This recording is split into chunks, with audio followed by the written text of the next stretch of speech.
Hola clase! Today we're going to do a quick grammatical note about direct object pronouns. So you guys write this down in your notes. A direct object pronoun is the noun that receives the action of the verb. Okay, now what does that mean? It means that it answers the question who or what in a sentence. So if I'm like, I have the keys. What do I have?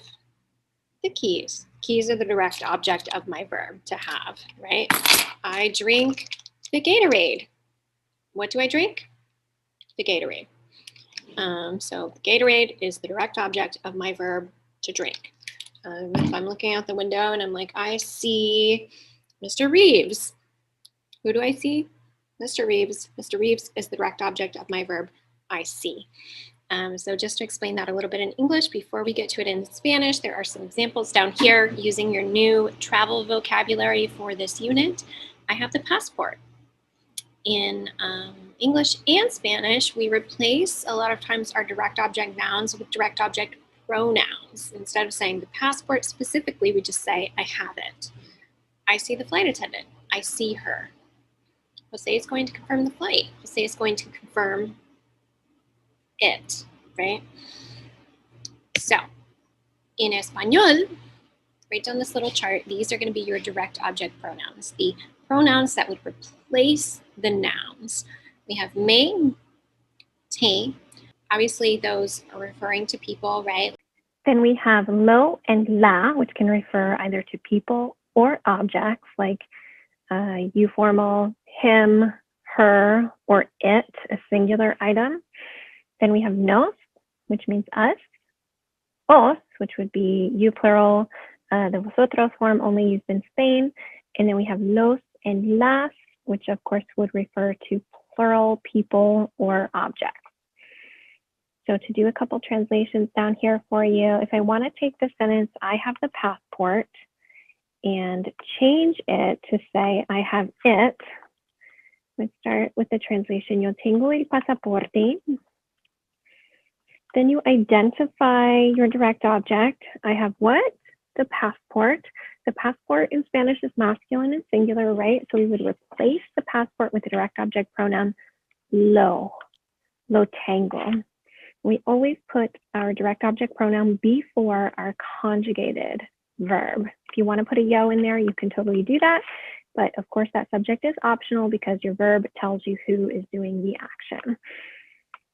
Second one, I see the flight attendant would be yo veo a. We have a personal a before any person in Spanish, la, auxiliar, de vuelo, new vocab word for you. The flight attendant here is feminine. It says I see her. So we would replace her with the direct object pronoun la. And again, then our verb stays the same because we're just rewriting the sentence with the direct object pronoun. It would be la veo. Now in this third one, Jose is going to confirm it. We have a more complex verb phrase. We're going to say Jose va a confirmar. That's ir plus a plus the infinitive. And then the flight, el vuelo. He's going to confirm what? The flight. The flight is our direct object. Again, masculine and singular. So there's two different ways to write this one because it has that complex verb phrase. We can keep going with the same pattern and put our pronoun in front of the conjugated verb, which would look like Jose lo va a confirmar. Or because we have two verbs, we have two options for where to place our pronouns. So because we have an infinitive present in the sentence, then we can choose to attach that pronoun to our infinitive, but you can only do that with an infinitive. You cannot do that if you only have a conjugated verb. So that would be Jose va a confirmar lo. So you can write that either way. If you want to stay on the safe side, I would always put your pronoun in front of the conjugated verb.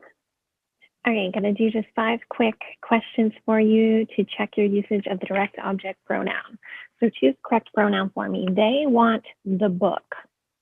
What do they want? The book. El libro.